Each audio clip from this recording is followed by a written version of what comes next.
Good afternoon. Welcome back to the channel. This video is not financial advice. I'm a financial advisor doing research, making decisions. Okay, guys, welcome back. So in this video, I'm going to be addressing all crypto media outlets. I'm also going to be tagging some mainstream media sources and some federal regulators as well. And the purpose of this video is to clear up 4 years of misconceptions and false information about the core functionality of many layer one blockchains. The biggest misconception has been that there's applications running on these layer one blockchains. That's never been the case, and it's not the case today. Layer one and layer two blockchains cannot host web applications on chain. I am more than happy to provide as much additional information as needed to ensure this problem is addressed moving forward. And the reason why I'm tagging federal regulators in this video is because this has become fraudulent marketing on an industry-wide scale. And for people who are simply unaware, my intention is not to attack, it's to inform. But it seems clear to me that a lot of prominent figures in this industry are aware. And my background is primarily in enterprise software and business consulting. And again, I'm happy to provide as much follow-up information as needed after this video.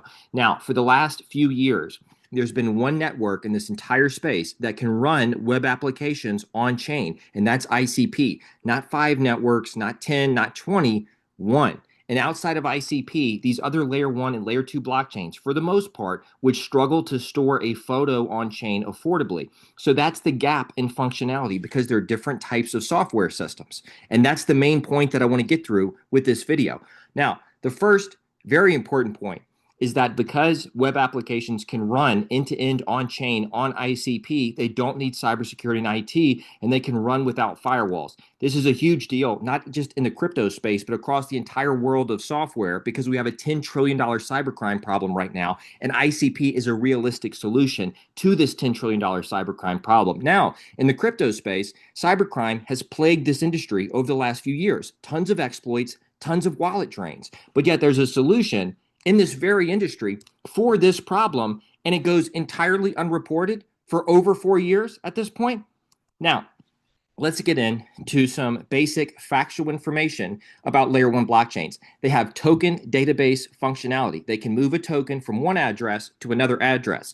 They're not designed to handle large amounts of data storage or computation on chain. They're not designed and not capable of running web-based applications on chain. For most layer ones, it's not efficient to store a photo on chain.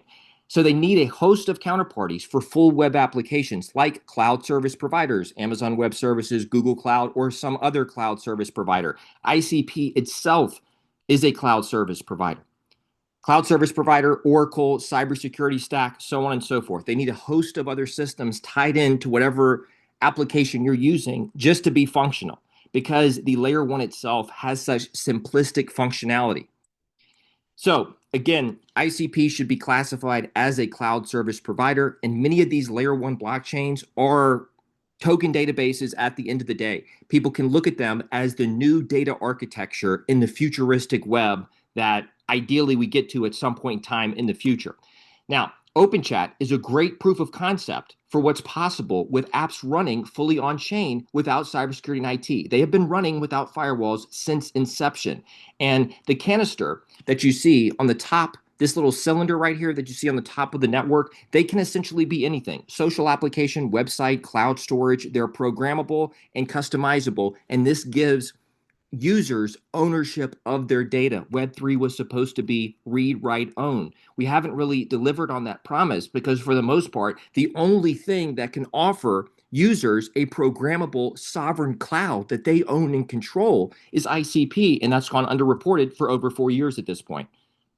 It's been continually categorized as a layer one and or as being comparable to layer one blockchains, and they're entirely different types of software. This is a big problem in miscategorization of software systems.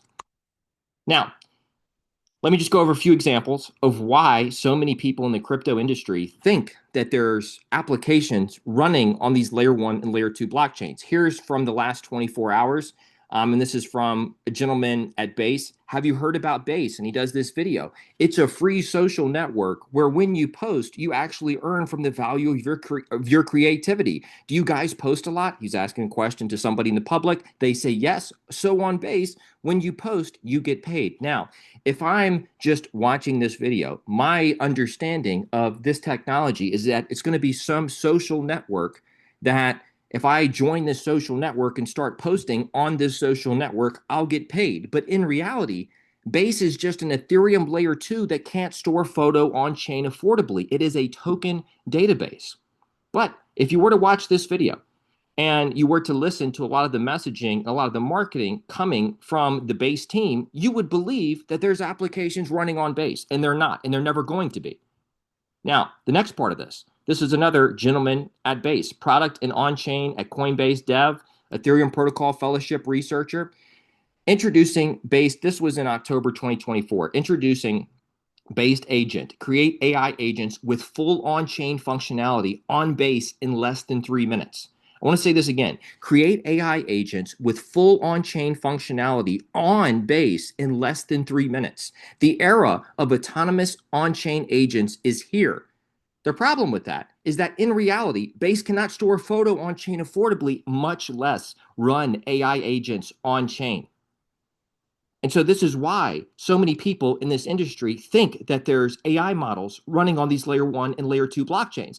This is why so many people think that there's applications running on these layer 1s and layer 2s, because that's how it's being portrayed to the public.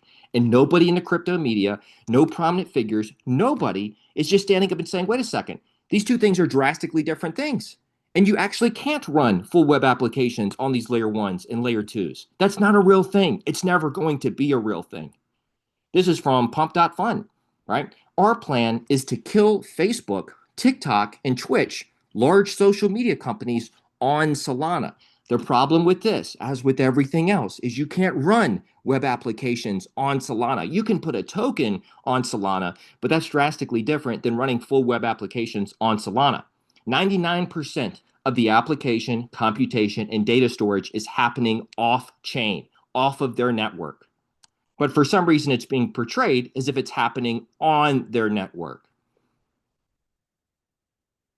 Now, if you want to break this down and separate the two types of systems, you could call the Solana portion of it the database/settlement layer, and everything else, where 99% of everything else is happening, the application layer, where you have all the cloud services, where you have everything else that runs this application, where the overwhelming majority of computation, data storage, and user experience is happening off-chain.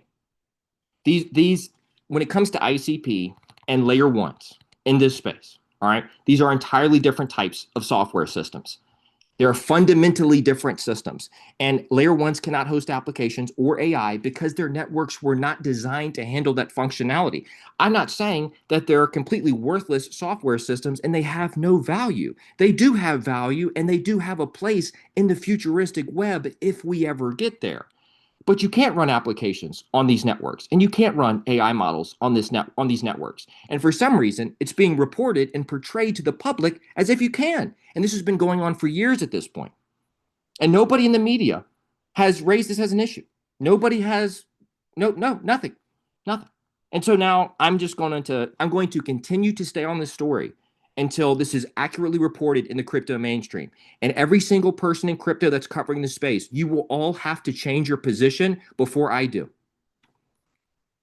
ICP can host web applications and AI models, smaller AI models currently, because it's very early. It's the earliest days of AI, real AI on chain, fully on chain, on a network that doesn't need firewalls and cybersecurity. L1s, again, struggle to store a photo on chain affordably. Their real objective is to move a token from point A to point B. This is a huge gap in core functionality that's gone very underreported for 4 years. And that's why I'm finally doing this video. If it had just been 6 months, 12 months, 2 years even, but at this point, it's gone on for over 4 years. And so I no longer just assume that the prominent figures in this industry just don't understand. Now, the current model that the crypto industry is using with outsourcing pretty much most of the application to either some big tech stack or some other type of cloud service provider, you actually can create a real on-chain model using ICP, but for whatever reason, that's not really happening, and that's not really been discussed in this space at all. It's just what they've done is they've set up an off-chain model where 99% of it, for the most part, is happening on big tech cloud, while they continue portraying to the public on-chain, on-chain, on-chain. These are basic truths about the differences between software systems. Getting this reported accurately is not a big ask for the media. If the public doesn't understand core functionality about software systems, they can't make informed decisions. ICP is already rolling out self-writing applications that can build custom web applications on command for users. And people have believed for years that they're using applications on these layer one blockchains when they can't even store a photo affordably on these layer ones. And so oftentimes when I'm making this case, I hear people say, oh, well, price action, so none of this matters. Okay, price action can be exactly where it is with a 100-to-1 leverage trading market that impacts spot price 1-to-1. That is a big story in and of itself that's also gone heavily underreported in this industry. But that doesn't change the fact that ICP is still a full stack compute platform, and L1s are token databases that have very limited functionality when compared to ICP. Price action can be what it is, and everything that I've said in this video still be true. This has been going on for over 4 years to the point where it should no longer be seen as accidental. This looks like, in my opinion, deliberate fraudulent marketing for the purpose of deceiving the public about the true core functionality of these networks. And for anybody, again, I 100% acknowledge that some of this just may be misunderstandings with different entities in this industry.